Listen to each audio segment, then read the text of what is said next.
May 8, 1945, Germany surrenders. The guns went quiet, but the silence that followed was not peace. It was survival. Cities lay flattened. Entire neighborhoods reduced to dust. Bridges gone, factories twisted into molten heaps, and roads littered with the debris of empire. The proud Reich had collapsed into hunger and humiliation. Millions wandered through what had once been their homeland, now divided into 4 zones, each ruled by an occupying power: American, British, French, and Soviet. For the German people, especially the women, the war didn't end when the fighting stopped. It simply changed form. Fathers and sons were dead or missing. Food was scarce. Coal was precious. And the face of defeat was everywhere. In ration lines, in hollow eyes, in the winter cold seeping through the walls of bombed-out homes. The American GIs who now patrolled these ruins were young, some barely 20. They had seen the horrors of Dachau and the death camps. They were taught that Germans were the enemy. And yet what they saw before them were not soldiers. They were civilians. Widows, children, women carrying buckets of water through the rubble, trying to live one more day. The U.S. military had issued strict orders. No fraternization with Germans. No conversations. No sharing food. No sympathy. Germany, in the eyes of Washington, was to be re-educated, not befriended. But in practice, war's rules rarely survive its end. The soldiers had cigarettes, coffee, chocolate, luxuries that had vanished from German life for years.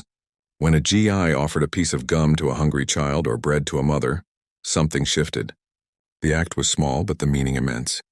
It was the first spark of humanity in a land starved of kindness. Still, these gestures were dangerous. Army discipline was clear. Any friendly contact with Germans could mean punishment.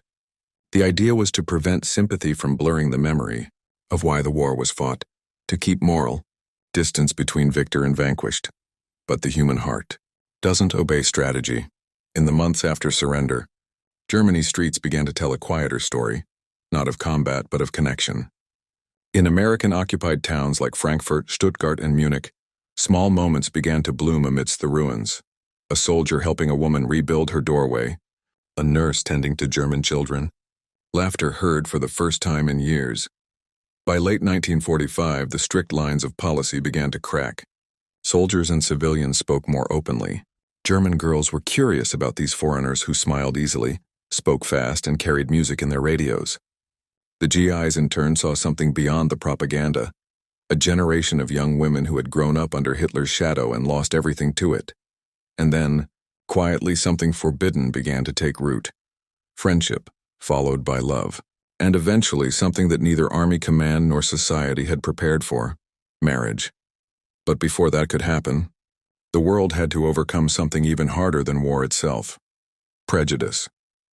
The U.S. public was not ready to accept that their soldiers might fall in love with women from the nation that had bombed London, invaded Europe, and murdered millions. In both countries, these relationships were viewed with suspicion, even disgust. Yet love kept happening. Not in the headlines, but in secret corners of bombed-out cities. And each union became an act of quiet defiance against everything the war had taught them to hate. What began as compassion would soon turn into a cultural phenomenon that no government could control. In the summer of 1945, Germany was under complete control of the Allied powers, a defeated nation split like a broken mirror. Each occupying force had its own rules, its own agenda, and its own vision for what Germany should become. For the Americans, victory had come at a heavy cost: over 400,000 of their own dead. The mood among U.S. soldiers was a mix of relief, pride, and exhaustion. But behind all that there was confusion too. The war had ended, yet they weren't going home.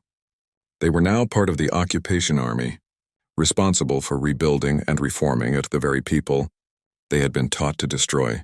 The American command believed that Germany's moral collapse had led to Hitler, so the first goal was to make sure it never happened again.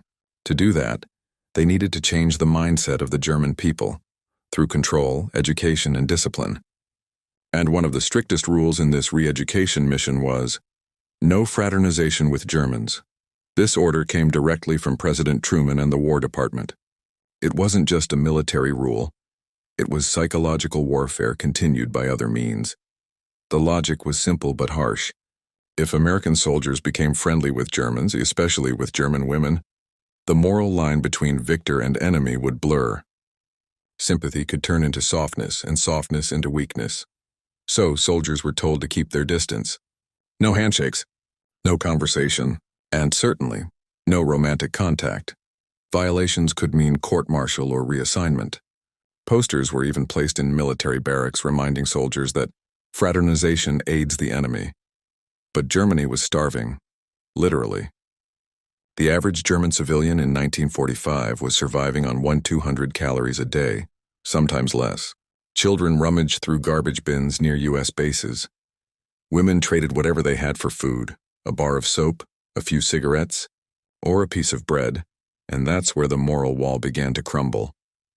The first cracks appeared not in rebellion but in compassion. A soldier would give chocolate to a child, or lend a blanket to an old man. Then slowly those acts became common, even natural. By September 1945, the U.S. Army realized the rule was impossible to enforce. Soldiers weren't living in isolation. They were walking through German streets every day, seeing suffering up close. So, the no fraternization policy began to soften, first unofficially, then formally. On September 14, 1945, the ban was partially lifted. Soldiers could now speak to Germans in public. They could visit local shops and markets. They could attend German church services, but romantic relationships were still forbidden. The American military saw those as dangerous, morally and politically. Despite that, love doesn't wait for permission. By late 1945, reports began to reach headquarters about inappropriate relations between GIs and German women. Some soldiers were punished. Others simply kept things secret. But there were too many cases to ignore. Something else was happening. 2. The Fräulein problem. That was the name American authorities gave to the growing number of young German women seen with U.S. soldiers. Some officials treated it as a discipline issue. Others called it an epidemic of immorality. Newspapers ran articles about German girls chasing Americans for cigarettes. But those headlines ignored something deeper. Most of these women weren't looking for glamour. They were looking for survival. In the chaos of post-war Germany, a relationship with a GI meant access to food, medicine, or safety. But it also meant stigma. Many Germans saw these women as traitors, humiliation, American lovers. Some were harassed in public, their hair cut off by neighbors as punishment for shaming the nation. Yet, amidst all that judgment and poverty, real love stories began to form. A few soldiers saw past the politics. They saw human beings, women who had lost everything and still stood with dignity. For those couples, the ruins of war became the birthplace of something entirely new. Reconciliation through love. But the U.S. government wasn't ready for that kind of peace. Even when fraternization rules were further relaxed in October 1946, marriage between American soldiers and German women was still illegal. If a GI wanted to marry a German woman, he had to request special permission, and 90% of those requests were denied. The official reason? Concerns about security and moral standards, but unofficially it was prejudice. To many Americans, the idea of marrying someone from Hitler's Germany felt like betrayal. Parents wrote angry letters to the War Department, asking why their sons were bringing Nazis into American families. But no policy lasts forever when it stands against human nature. And in the next section, the forbidden love stories, we'll step inside the lives of the couples who risked everything to be together. They defied governments, fought stigma, and changed the way two nations saw each other. It began quietly, a glance across a checkpoint, a smile exchanged over ration lines, or a simple word of kindness in a city still smelling of smoke. No one planned to fall in love. But in post-war Germany, love was rebellion. Among the ruins of Frankfurt, one American sergeant named John Koster met a young woman named Erika Schmidt. She was 21, her father dead on the Eastern Front, her home reduced to dust. Koster had come to help rebuild the railways. She came to trade her last piece of jewelry for food. They met under the shell of a broken bridge where soldiers were handing out supplies.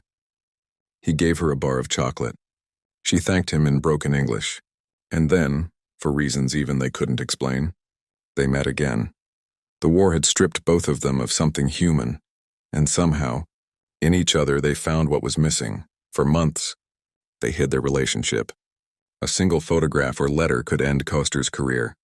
Military police patrolled towns, searching for fraternization violations. American commanders wanted discipline, not romance. But one night, as autumn winds swept through the shattered windows of Frankfurt, Koster told Erika, "If I have to choose between my uniform and you, I'll choose you." It wasn't poetry, it was survival.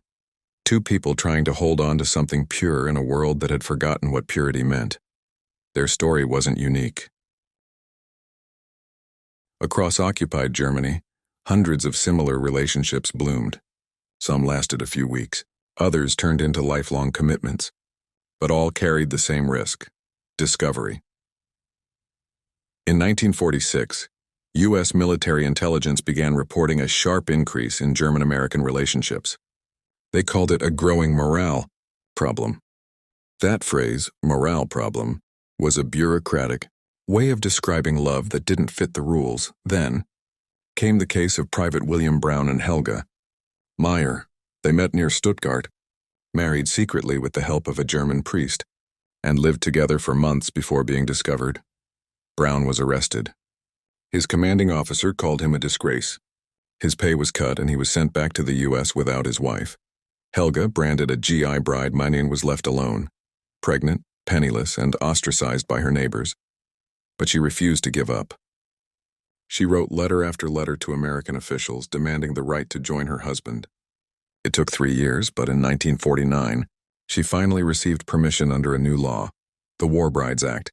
That law, signed by President Truman in late 1945 but applied later to Germany, allowed foreign wives of American soldiers to immigrate to the United States. Initially, it excluded enemy nations, Germany, Japan, and Italy. But mounting pressure, petitions, and love stories like Brown and Helga's forced change. When the restriction lifted, the first group of German women, the German war brides, arrived in New York Harbor in 1946. They stepped off ships carrying babies, hope, and a kind of courage that no uniform could match. They were met with silence. Reporters watched curiously. Some Americans welcomed them. Others whispered, "How could our boys marry them?" To many, these women were reminders of the very enemy they'd just defeated. Newspapers used phrases like Nazi brides and enemy wives. Some local churches refused to bless their marriages. But these women endured. They learned English, raised families, and slowly melted the hatred that had divided two nations. One German bride, Ingrid Wiegand, recalled years later, "They didn't understand that we weren't their enemies. We were just people who had survived the same war from the other side."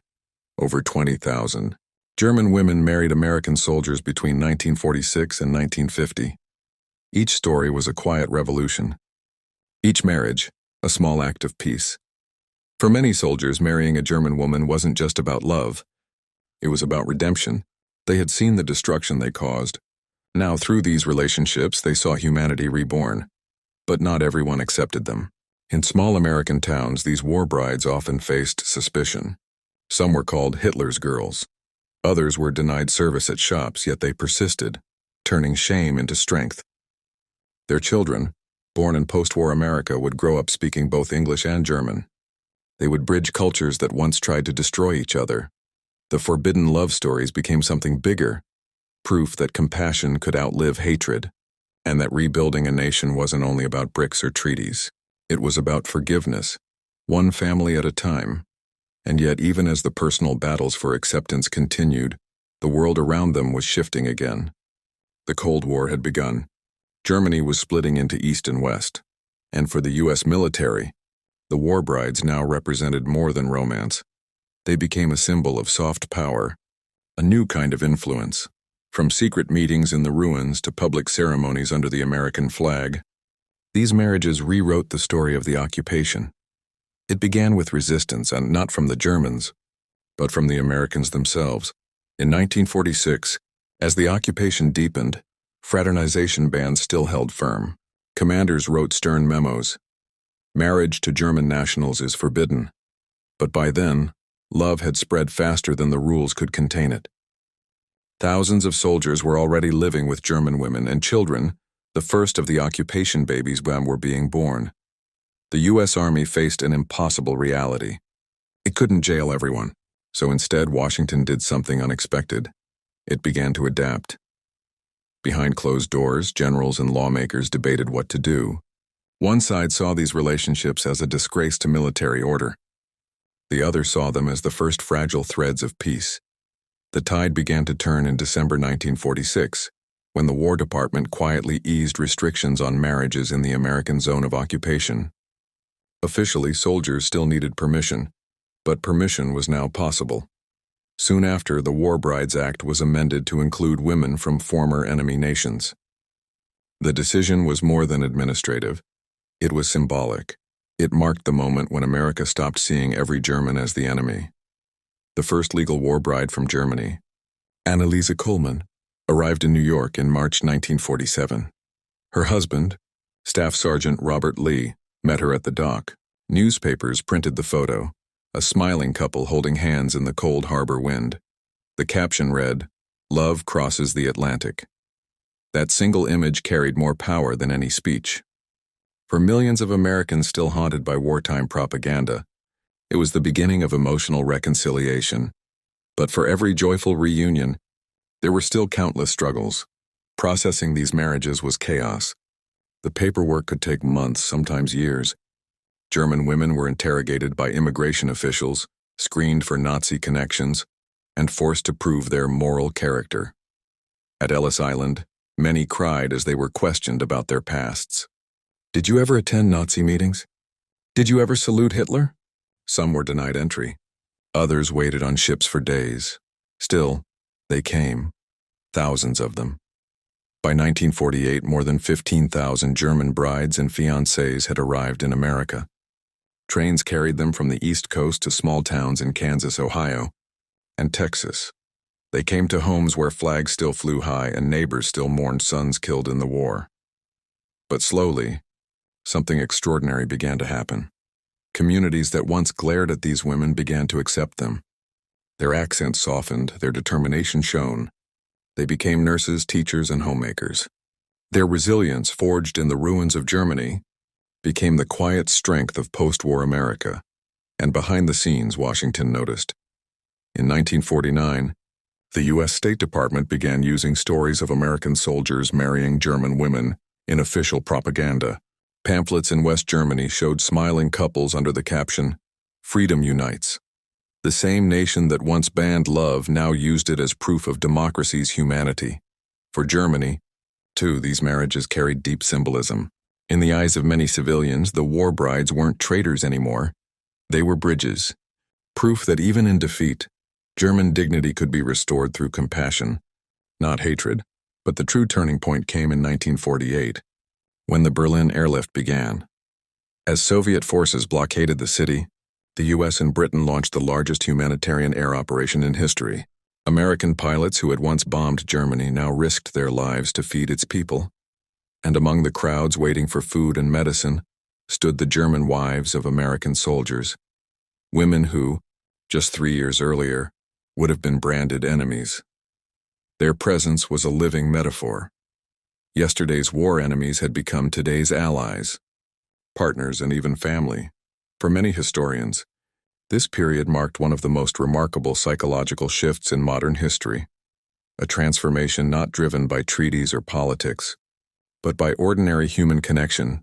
The marriages that once brought shame now became symbols of reconstruction, of a new Western alliance built on shared values rather than revenge. By 1950, the term war bride no longer meant scandal. It meant survival. It meant peace. It meant that something good could grow from the ashes of one of humanity's darkest chapters. Yet the cost was still personal. For every smiling couple in the newspapers, there were others who never made it. Women who were denied passage. Men who returned home to find letters lost, or love impossible under family pressure. But even their heartbreak carried meaning. Proof that amid the ruins of ideology, emotion still triumphed. And from this quiet revolution of the heart emerged something unexpected. A new kind of diplomacy, one powered by empathy, not empire. As one American general wrote in 1949, "We are not just rebuilding Germany. We are rebuilding belief that people can change. By 1950, the guns had long fallen silent, but the echoes of war still haunted both sides of the Atlantic. In the small towns of America, where Gold Star flags still hung in windows, something subtle yet profound had begun to change. German war brides, once viewed with suspicion, were now blending quietly into the fabric of post-war life. They spoke English with soft accents, sent their children to Sunday school, and baked German pastries for church gatherings. What began as scandal had transformed into an unlikely form of healing.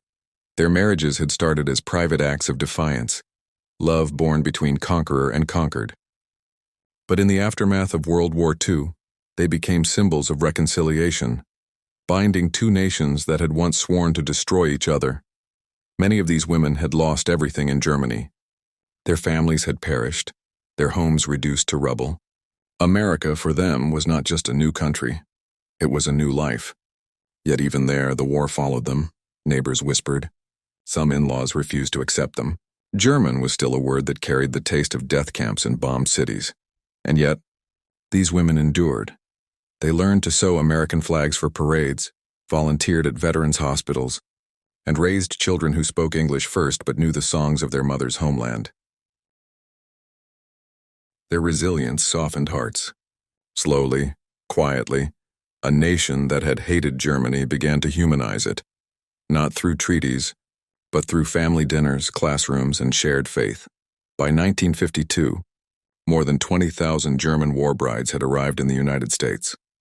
Most settled in the Midwest, Kansas, Illinois, Ohio, and Pennsylvania, regions where returning soldiers built modest homes through the GI Bill. Sociologists studying the phenomenon found something unexpected. These marriages had some of the lowest divorce rates of any international unions at the time. What had begun in chaos often endured through decades. In interviews conducted in the 1960s, many of these women described the same reason: gratitude. Gratitude for peace, for food on the table, for safety, for the chance to raise children far from sirens and soldiers. Yet behind their smiles lingered a quiet pain. The pain of identity suspended between worlds. They were too American for Germany, too German for America. Many never saw their families again. Letters from Europe took months to arrive. Visits were impossible until the 1950s. Some only learned of their parents' deaths through Red Cross notifications. Still, they carried on. They taught their children forgiveness without ever using the word. When classmates mocked their accents, they told them stories of hunger, rubble, and hope. When neighbors questioned their loyalty, they answered through kindness. And in doing so, they became part of a deeper transformation, one that even generals and presidents hadn't foreseen. Because as these families built new lives, they were also building a new alliance. In 1949, when the Federal Republic of Germany, West Germany, was officially established, America was no longer seen as an occupier. It was seen as a protector. Much of that change began not in embassies but in homes. The homes of these mixed families who embodied what peace could look like. One U.S. diplomat in Bonn later said, "The greatest ambassadors we ever sent to Germany were not politicians. They were husbands." And he wasn't wrong. When American GIs returned to Germany in the 1950s, this time as NATO allies rather than conquerors, they found something extraordinary: a generation of children who looked like both sides, and mothers who spoke English in German towns. They were the human link between former enemies, living, breathing proof that reconciliation was not just possible, but real. Their legacy wasn't carved in marble or written in treaties. It lived in lullabies, family photographs, and the way two nations began to look at each other again, not as monsters, but as people. And it was only the beginning. Because as the world entered the Cold War, the children of these women would grow up to carry another kind of mission, one their parents had already started, quietly and against all odds. By the mid-1950s, a new generation was growing up, children born of two nations once locked in total war. They were called Amerikanerkinder in Germany, and simply war babies in the U.S. for them. The past was not a wound but a story told in hushed voices at dinner tables. Many never knew the depth of sacrifice their mothers had made, the choice to leave behind families, language, and homeland for a life across an ocean. but their existence itself became part of something larger, the slow, quiet rewriting of history. In classrooms across the United States, teachers would point to Europe on the map and tell children that Germany was now America's friend. Few realized that sitting among them were the sons and daughters of that very reconciliation, living proof that compassion could succeed where vengeance had failed. In 1955, as West Germany joined NATO, American newspapers published a series of human interest stories about German war brides. One headline read, "Once enemies, now family, the women who helped heal the West." It wasn't propaganda. It was truth. Sociologists at the time began documenting the war bride effect, the idea that personal cross-national bonds could accelerate diplomatic normalization. When American officials spoke of Western unity, they weren't just talking about economics or defense. They were talking about trust, something rebuilt one household at a time. Some of these women even returned to Germany years later, visiting the ruins of their youth only to find new cities rising from the ashes: Cologne, Hamburg, Frankfurt, Munich. Many cried not from sadness, but from the strange pride of seeing their homeland reborn under democracy and peace, ideals they had once thought impossible. Their children, meanwhile, carried hybrid identities. In the US, they were Americans who ate sauerkraut on Thanksgiving. In Germany, they were the westernized cousins with American accents and denim jackets. But wherever they went, they carried something vital, a living memory that the worst of humanity could still give birth to the best. Historians now estimate that between 15,000 and 20,000 German war brides became part of American life between 1946 and 1952. Their stories rarely made it into textbooks. They weren't soldiers, politicians, or leaders.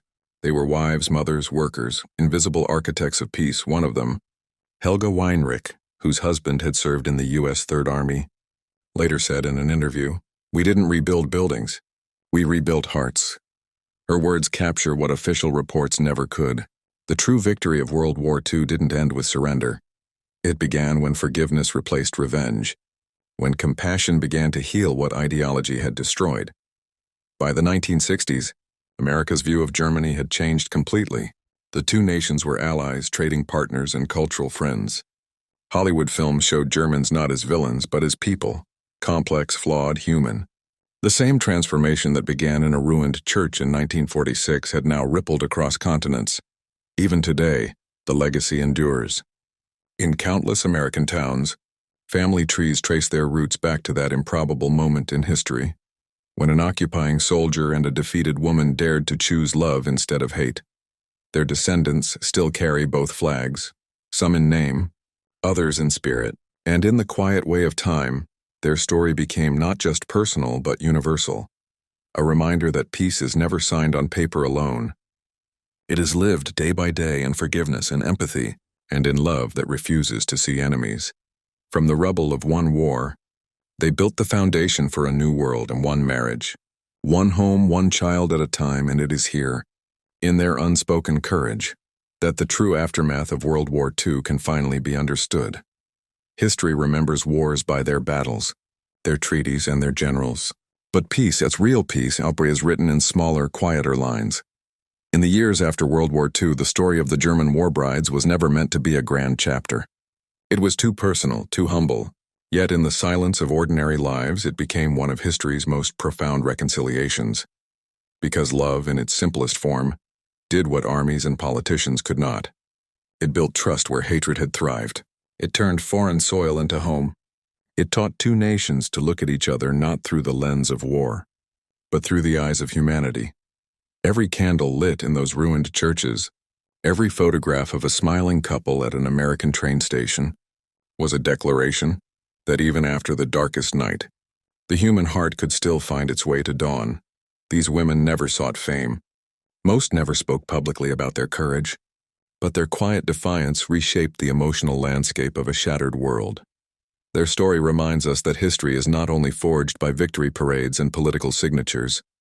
It is also built in kitchens, in letters sent across oceans, in the soft voices that choose compassion over memory.